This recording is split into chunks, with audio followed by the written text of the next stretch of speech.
Assalamualaikum warahmatullahi wabarakatuh. Jumpa lagi para pendengar Pelita Ilahi yang dianugerahi kasih sayang ilahi. Hari ini akan disampaikan berkenaan dengan penggunaan TV dan internet yang berlebihan menyebabkan pengabaian ibadah. Allah Subhanahu wa Ta'ala telah berfirman di dalam surah An-Nur ayat 22 yang berbunyi, "Hai orang-orang yang beriman, janganlah mengikuti langkah-langkah setan, dan barang siapa yang mengikuti langkah-langkah setan, hendaklah ia mengetahui bahwa sesungguhnya ia menyuruh berbuat keji dan munkar. Dan sekiranya tidak ada karunia Allah dan rahmatnya atasmu, niscaya tidak akan ada seorang pun yang suci di antara kamu selama-lamanya. Tetapi Allah Ta'ala mensucikan siapa yang Dia kehendaki, dan Allah Ta'ala Maha mendengar, Maha mengetahui." Hadirin Khalifatul Masih Halamis, setelah menyampaikan ayat ini, membahas hal-hal yang menghalangi manusia untuk mencapai tujuan hidupnya, yaitu beribadah kepada Sang Pencipta. Beliau bersabda, penting untuk membangun pertahanan melawan setan di rumah kita, yang tidak hanya melindungi kita dari setiap serangan, tetapi juga mampu melancarkan serangan balasan. Jangan biarkan setan memasuki hidup kita dengan menerima cintanya sebagai cinta sejati. Sebaliknya, setiap Ahmadi harus berusaha untuk mencari perlindungan Allah Ta'ala dengan melakukan istighfar, bertobat setiap saat. Allah Ta'ala adalah pertahanan terbesar melawan setan. Oleh karena itu, di dunia yang sesat ini, seseorang harus mencari perlindungan dari Allah Ta'ala dengan melakukan istighfar, karena istighfar adalah satu-satunya cara untuk berada di bawah perlindungan Allah Ta'ala. Tidak ada manusia yang secara sadar dia mendekati kejahatan. Adalah bertentangan dengan sifat manusia untuk melakukan sesuatu yang diketahui akan menyebabkan bahaya baginya. Allah Ta'ala telah dengan jelas menerangkan kebaikan dan keburukan kepada seorang mukmin yang sejati. Seseorang harus mengidentifikasi yang baik dan yang jahat menurut ajaran Allah Ta'ala, lalu harus bertindak atau tidak melakukannya. Setan mengetahui bahwa dia tidak bisa menyakiti orang yang berada dalam perlindungan dan benteng Allah Ta'ala. Oleh karena itu, setan mengeluarkan insan dari perlindungan ini dan membawanya keluar dari benteng Allah Ta'ala dan membuat manusia untuk mengikutinya. Jadi jelas bahwa untuk mengeluarkan seseorang dari perlindungan Allah Ta'ala, dia menggodanya dengan perbuatan baik. Atau seseorang dapat mengatakan bahwa seseorang mukmin hanya dapat dikeluarkan dari perlindungan Allah Ta'ala dengan memberinya godaan untuk berbuat baik. Para pendengar Pelita Ilahi yang dianugerahi kasih sayang ilahi, kejahatan hari-hari ini termasuk televisi dan internet. Kita dapat mengamati hal ini di sebagian besar rumah, bahwa dari yang tertua hingga yang termuda tidak melakukan sholat subuh tepat waktu karena mereka menonton TV atau sedang online di internet sampai larut malam, menonton beberapa program, dan akibatnya mereka tidak dapat bangun. Bahkan orang-orang seperti itu tidak menyadari bahwa mereka harus bangun untuk sholat di pagi hari. Jadi baik internet maupun TV dan hal-hal yang tidak berguna lainnya tidak hanya menyebabkan kita melewati sholat sekali atau dua kali, namun mereka yang menjadi korban perilaku ini menjadi terbiasa menonton program hingga larut malam atau duduk di depan internet. Kemudian akhirnya menjadi sulit untuk bangun melakukan sholat subuh. Dan orang-orang seperti itu mungkin tidak bangun pada waktu subuh. Beberapa orang akhirnya dia gagal untuk memberikan arti pentingnya melakukan sholat. Sholat adalah kewajiban mendasar. Ketaatan diperlukan dalam segala keadaan, bahkan dalam perang, kesulitan, dan penyakit. Itu harus dilakukan. Jika seseorang harus melakukan sholat dengan duduk, dengan berbaring, atau dalam kasus perang dan juga perjalanan, lakukan dengan kasar misalkan. Tapi itu harus dilakukan. Dalam keadaan biasa, laki-laki diarahkan untuk melakukan sholat secara berjamaah. Perempuan juga diarahkan untuk melakukan tepat waktu. Namun, setan mengalihkan seseorang dari sholat demi satu program dunia. Selain itu juga internet sedemikian rupanya, sehingga terus dia terlibat dalam berbagai program, dalam aplikasi, menggunakan ponsel atau event yang pada awalnya program harus ditonton di sini.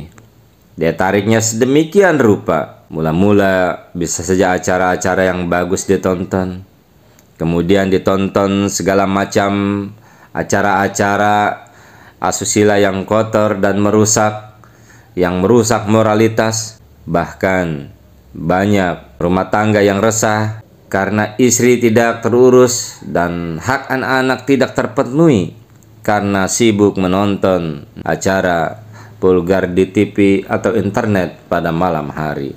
Akibatnya, anak-anak dari keluarga ini diwarnai dengan rona yang sama, dan mereka menonton dengan cara yang sama. Oleh karena itu, sebuah rumah Ahmadi harus berusaha menjauhi semua penyakit ini. Oleh karena itu, sekali lagi, sebuah rumah Ahmadi harus berusaha menjauhi semua penyakit ini.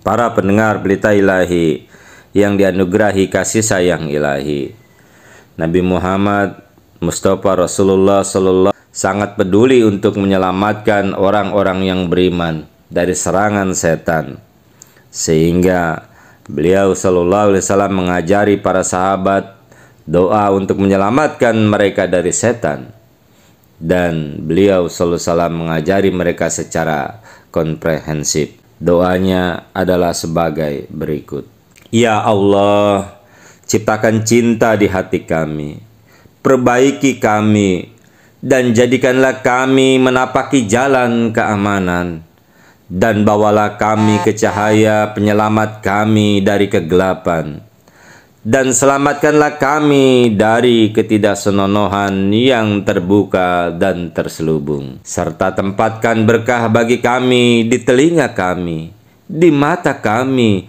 di hati kami, di istri kami, dan di anak-anak kami, dan berpaling kepada kami dengan belas kasihan. Engkau adalah penerima pertobatan dan orang yang memaafkan berkali-kali. Jadikanlah kami orang yang mensyukuri nikmat Engkau dan menghargainya serta menerimanya. Dan ya Allah, sempurnakanlah nikmat Engkau atas kami. Ini terdapat di dalam Sunan Abu Daud, Kitabus Shalah. Jadi ini adalah doa untuk kita menahan diri dari asutan hiburan-hiburan dunia yang salah. Hal ini telah disampaikan oleh Hujur Hajar Khalifatul Masih Al-Hamis Talibin Arsyil Aziz pada tanggal 20 Mei 2016.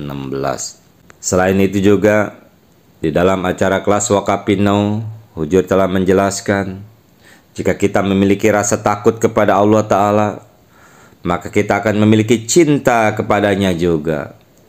Karena Allah Ta'ala telah berfirman bahwa jika kita mengambil satu langkah ke arah Allah Ta'ala, maka Allah Ta'ala akan mengambil dua langkah. Dan jika seseorang datang kepada Allah Ta'ala berjalan, Allah Ta'ala akan pergi berlari menujunya. Lalu Hujur menyampaikan bahwa jika nafsu dunia meningkat sehingga seseorang asik dengan sinetron dan internet serta terlambat dalam melaksanakan sholat, maka cinta kepada Allah Ta'ala tidak dapat berkembang Mendapatkan cinta ini membutuhkan pengorbanan dan keinginan yang kuat.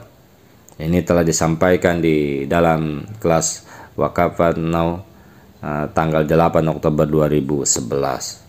Juga Hujur telah menarik perhatian kepada para Ahmadi untuk meningkatkan akhlak mereka dan memenuhi hak-hak Allah Subhanahu wa taala. Ini Hujur telah bersabda, setelah datang ke negara-negara barat dan di bawah pengaruh masyarakat duniawi, sebagian orang menjadi terlalu terlibat dalam keduniawian. Meskipun mereka secara lisan mengklaim mendahulukan iman di atas semua hak dunia atau hal dunia, namun kepada kenyataannya praktek mereka bertentangan dengan itu. Ahmadi di sini sangat baik dalam berintegrasi dengan penduduk setempat, menunjukkan akhlak yang baik kepada orang-orang di luar sana. Akan tetapi standar ibadah mereka dan memenuhi hak-hak Allah Ta'ala tidak seperti yang diharapkan dari seorang Ahmadi.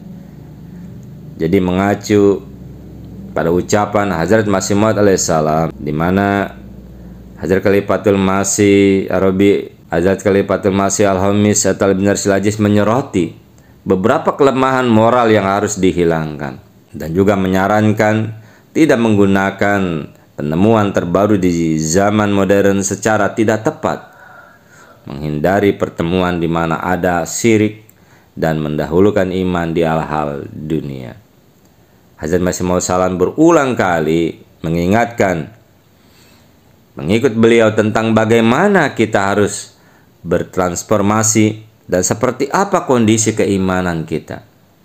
Dalam konteks ini, beliau menyampaikan kutipan agar kita semua menjadi orang-orang yang memenuhi tuntutan beat dalam memenuhi instruksi penting kepada jemaat, yakni korupsi tumbuh di zaman ini dan setiap jenis penyembahan berhala, inovasi dan kejahatan menyebar. Ketika pada saat beat kita berjanji untuk mendahulukan agama daripada dunia, itu adalah janji yang kita buat di hadapan Tuhan. Anggap saja seolah-olah janji itu dibuat di hadapan Tuhan. Kita harus tetap teguh di atasnya sampai kematian menjelang. Jika tidak, kita belum berjanji beat, tetapi kita tetap teguh, maka Allah Ta'ala akan memberikan kita baik dalam iman maupun di dunia. Begitu juga Hazrat Masih Maud Salam telah menyampaikan bahwa sesuai dengan kehendak Tuhan, kita itu harus menerapkan takwa sepenuhnya. Waktunya berbahaya dan tanda-tanda murka ilahi itu akan menjadi nyata. Siapapun yang mengubah dirinya menurut kehendak Tuhan, dia akan melakukan tindakan belas kasihan untuk dirinya sendiri, keluarganya, dan anak-anaknya. Situasi saat ini di dunia terus memburuk. Mengingat keadaan dunia, setiap orang itu harus berpaling kepada Tuhan. Ada dua jenis kejahatan. Salah satunya adalah menyekutukan Allah Ta'ala dan tidak mengakui kebesarannya, serta malas dalam beribadah dan taat kepadanya. Yang kedua adalah tidak menunjukkan kemurahan hati kepada umatnya, tidak menunaikan hak-haknya. Seharusnya tidak satupun dari pelanggaran ini dilakukan. Taat kepada Tuhan, tetap teguh pada janji setia yang telah kita ambil. Jangan menyakiti umat Tuhan. Membaca Al-Quran dengan penuh perhatian. Bertindaklah, hindari semua jenis pembicaraan yang parau serta pertemuan yang musyrik. Mendirikan sholat 5 waktu. Oleh karena itu, dirikanlah sholat 5 waktu. Kita tidak boleh mengabaikan salah satu perintah Allah Ta'ala. Jaga kebersihan tubuh kita, jaga kebersihan hati kita dari segala kejahatan, kedengkian, kecemburuan yang berlebihan. Inilah hal-hal yang Allah Subhanahu wa Ta'ala inginkan dari kita. Hal ini terdapat di dalam Al-Pujat 5 halaman 75 sampai dengan 76. Selanjutnya masih mau juga menyampaikan bahwa sekarang kita ini semuanya perlu menganalisis diri kita sendiri. Sejauh mana kita telah menjaga diri kita dari pertemuan-pertemuan vulgar dan musyrik. Ada banyak orang yang mengatakan bahwa mereka percaya pada satu Tuhan, tidak duduk dalam pertemuan musyrik. Namun ingatlah bahwa aktivitas apapun seperti internet dan TV, tindakan-tindakan yang semacam ini akan membuat kita mengabaikan doa dan ibadah. Begitu juga penggunaan media sosial yang tidak tepat, ini akan mempengaruhi standar ibadah dan penerimaan doa. Di mana Hajjat Masih Maud Islam telah bersabda, ketika sholat dilakukan dengan ketakwaan yang sempurna kepada Allah Ta'ala, maka akan membawa dampak yang luar biasa. Harus diingat bahwa pengabulan doa hanya oleh Tuhan, dan ada waktu yang ditentukan untuk berdoa. Sama seperti pagi adalah waktu khusus dan perbedaan pagi tidak dimiliki oleh jam-jam lainnya. Demikian pula di waktu-waktu tertentu yang menghasilkan penerimaan dan efek di dalam doa. Ini ada di dalam Al-Pujat 4. Jadi untuk pekerjaan apapun, hasil terbaik dicapai bila pekerjaan kita lakukan dalam keadaan segar di pagi hari. Ini tidak terjadi pada orang-orang yang saat ini yang begadang atau begadang semalaman, baik di internet ataupun di depan televisi. Dia menyibukkan diri dengan urusan duniawi lainnya. Mereka tidak cukup tidur di malam hari. Mereka masih setengah tertidur ketika mereka bangun di pagi hari. Salat apa yang bisa mereka kerjakan? Dan berkah apa yang akan mereka dapatkan dalam urusan lain? Setiap orang, termasuk individu duniawi, berusaha untuk memulai dari awal, melakukan pekerjaan terbaiknya dengan penuh perhatian, sehingga hasil terbaik itu akan tercapai. Oleh karenanya, Hajjat Masih Maud Islam mengatakan bahwa kita harus berusaha untuk mencari waktu terbaik untuk sholat kita, dan kapan kita dapat mencapai keadaan yang mengarah pada pengabulan doa. Ini juga telah disampaikan oleh Hajar Khalifatul Masih Waqt tanggal 15 Maret 2013. Di dalam khutbahnya yang lain, beliau juga telah menekankan pentingnya salat subuh dan beberapa halangan dalam melaksanakan salat subuh tepat waktu, yakni jika orang tua membangunkan anak-anak untuk salat subuh, mereka akan belajar pentingnya salat dan mereka akan diselamatkan dari kegiatan sembrono. Mereka yang memiliki kebiasaan begadang untuk menonton TV atau browsing internet, setidaknya di akhir pekan ketika harus bangun untuk sholat subuh, mereka akan terpaksa mengadopsi kebiasaan tidur lebih awal. Dan mereka tidak akan melakukannya. Buang waktu mereka, khususnya anak-anak yang mendekati usia dewasa. Itu akan mengembangkan pendekatan yang moderat terhadap aktivitas duniawi. Ada kalanya penggunaan perangkat semacam itu memang diperlukan. Ada hal-hal yang baik untuk dilihat serta informasi yang didapat. Saya tidak menghentikan penggunaan tersebut, tetapi saya menyampaikan moderasi. Sangat bodoh untuk mendapatkan hal-hal ini dengan risiko yang lalu meninggalkan sholat. Hujur juga menyampaikan sekali lagi, saya katakan bahwa kita perlu menganalisis diri kita sendiri. Orang-orang yang tinggal di negara-negara tersebut tidak memperhatikan sholat karena urusan duniawi. Orang-orang yang tinggal di daerah perkotaan negara dunia ketiga juga berada di negara yang sama. Meski demikian, ada beberapa yang masih pergi ke masjid. Sama seperti Kulapa sebelum saya telah berulang kali menarik perhatian pada kewajiban Islam yang penting ini. Di zaman ini, Allah telah menganugerahkan MTA kepada kita. Sebelumnya suara Khalifatul Masih Waqt tidak bisa menjangkau seluruh penjuru dunia secara instan. Sekarang suaranya dan pesan Allah Ta'ala dan Nabi-Nya mencapai setiap sudut. Mereka di antara kita yang tidak mendengarkan khutbah dan ceramah, atau mereka yang mendengarkannya dengan setengah hati serta tidak memperhatikannya, tidak memenuhi ikrar inisiasi bahwa saya akan mendahulukan keyakinan saya di atas semua objek dunia. Saya akan sepenuhnya mematuhi kalimatul masih wakat dalam segala kebaikan yang mungkin kita minta darinya.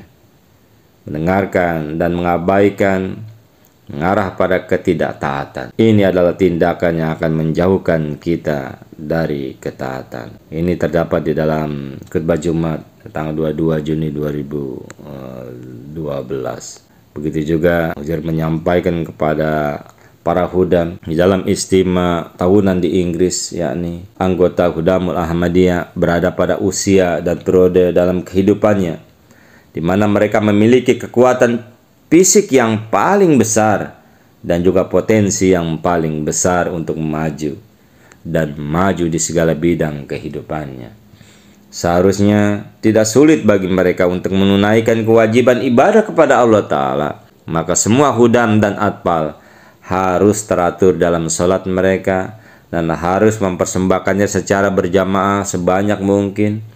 Setiap orang dari kita harus menganggap ini sebagai prinsip yang sangat penting, karena melalui ibadah yang tulus maka pintu surga akan dibukakan kepada kita. Inilah para pendengar Pelita Ilahi yang dianugerahi kasih sayang ilahi, berkenaan dengan penggunaan TV dan internet yang berlebihan itu akan menyebabkan pengabaian ibadah. Semoga Allah Subhanahu wa Ta'ala selalu memberikan taufik dan karunia-Nya agar kita terhindar dari hal itu. Allahumma amin. Wassalamu ala wa akhiru da'wana alhamdulillahirabbil alamin. Assalamualaikum warahmatullahi wabarakatuh.